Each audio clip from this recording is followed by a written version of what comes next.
El desfile de los vencidos, la Operación Gran Vals. Hay una historia que pocos conocen de la Unión Soviética en los tiempos de la Gran Guerra Patria. Un evento que sería una especie de venganza o quizás simplemente una ironía a las ambiciones de Hitler y de la Wehrmacht. Poco tiempo después de iniciada la Operación Barbarroja en 1941, por aquel entonces, como sabemos, los alemanes invadieron a la Unión Soviética. Su avance fue monstruoso. Porque debemos aceptar algo, el ejército alemán era muy superior en ese entonces a muchos de los ejércitos del mundo, por lo que frenarlo sería toda una hazaña.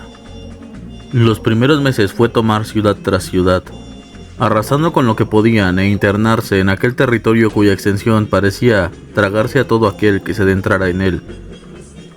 Inclusive el más grande general de la modernidad, Napoleón Bonaparte, habría fallado en su intento por subyugar la voluntad de Rusia, y tras varios embates volvería a Francia, mientras la leyenda de su ejército invicto pasaría a ser simplemente ahora un mito. Antes de que iniciase la guerra, Stalin sabía que un acontecimiento así era posible y que un enfrentamiento con Hitler sería inevitable. Los pactos Ribbentrop-Molotov servirían por el momento para dar tiempo a la Unión Soviética de prepararse para la invasión alemana.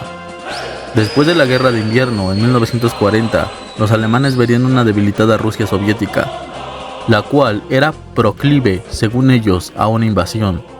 Asegurando rápidamente el territorio oriental y concentrando la guerra en lo que quedaba de Occidente, Hitler tenía un sueño que los soldados y oficiales compartían. Durante los primeros meses de la guerra, desfilar en Moscú.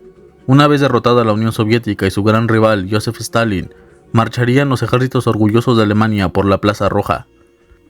La Wehrmacht compartía con su líder la idea de marchar sobre Moscú. Rusia, sin duda, caería frente a su poder y avance. Sin embargo, los reveses que sufrirían agotarían sus esperanzas cada vez más de lograr ese objetivo en común. Los soviéticos resultaron difíciles de derrotar. Stalingrado fue uno de los escenarios donde la batalla cambiaría de tornas por el rápido manejo que Stalin había hecho de la situación. Preparado y consciente del ataque de los alemanes, desplazaría la mayor parte de las fábricas productoras de armamento y otras materias primas a los Urales, de modo que el enemigo no pudiera destruir por completo su suministro de armamento. Las fábricas trabajaban día y noche produciendo lo necesario para derrotar a Alemania. Armas, tanques, municiones salían de las fábricas rápidamente, rechazando el avance enemigo hacia Moscú. Las malas decisiones de Hitler y de su alto mando también pesaron sobre las tropas alemanas, y aunado con las condiciones climáticas, el ejército alemán veía cada vez más alejarse el sueño de marchar sobre Moscú, incluso de siquiera salir vivos de la cruenta guerra que un siglo atrás dejaría a los franceses a la puerta del desastre. Pero las lecciones históricas, si no se toman adecuadamente, terminan repitiéndose y se repetiría lo que aconteció en 1812. El ejército alemán, perdiendo batalla tras batalla, fue quedándose sin los medios para continuar la guerra, y una nación que había sido en principio la agresora, ahora se convertía en la defensora. Frente al impetuoso avance ruso, la mayoría capturados por la Operación Bagration, un ataque soviético sobre Bielorrusia ocupada por los nazis, quienes se sorprendieron, pues la defensa de esa área era fuerte. Parecía que la Wehrmacht estaba blindada a un ataque ofensivo, pues en esa región se asentaba lo que se conocía como las fuerzas más poderosas de los nazis. El ataque comenzó el 23 de junio de 1943, a 2 años de la invasión de Alemania a la URSS.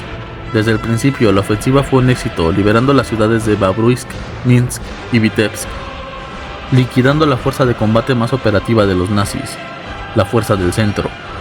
De los miles de prisioneros que los soviéticos hicieron, se planeó para un desfile que se llevaría a cabo en Moscú una picardía, una especie de respuesta de Stalin hacia Hitler y sus ambiciones de marchar sobre Moscú.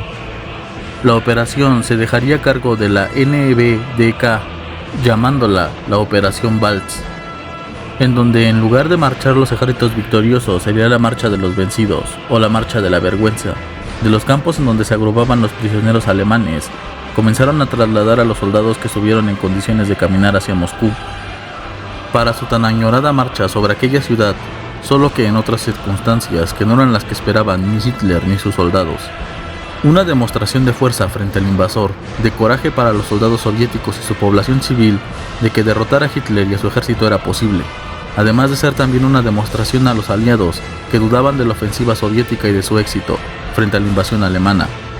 Ese día, el 17 de julio de 1944, a las 11 de la mañana, Más de 57.000 soldados alemanes desfilaron en un estado lamentable frente a la población moscovita, en un evento bien documentado por el Estado soviético y sin embargo poco conocido por el mundo occidental. El día en el que marcharon los vencidos, aquellos soldados orgullosos que meses atrás tenían la idea de llegar a Moscú y de marchar allí, no se esperaban hacerlo en tales condiciones. Los lideraban 19 de sus generales, quienes a diferencia de sus soldados se les permitió portar sus uniformes y medallas con limpieza y altivez. Los rostros de la gente en las calles, de odio, de ira hacia los invasores, quizás algunos de ellos le habían arrebatado la vida a alguno de sus hijos, de sus esposos o de sus padres. Algunas veces se escuchaba el grito de muerte a Hitler, muerte al fascismo, insultos hacia aquellos que habían invadido su patria. Sin embargo, extraordinariamente, algunos de los ciudadanos soviéticos intentaron darles algo de comer y de beber a los maltrechos soldados alemanes.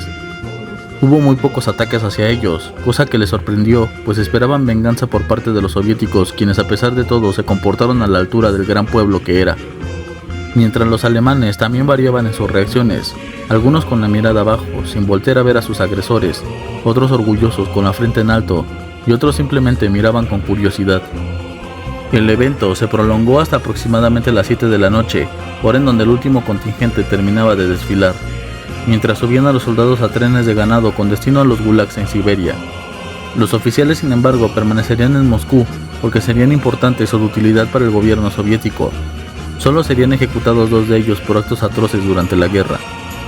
Al final de la marcha de los vencidos, carros de limpieza pasaron por las explanadas en donde se desfiló, limpiando con agua y jabón toda la suciedad, pues según ellos así se limpiaba la basura de la tierra, como un acto simbólico.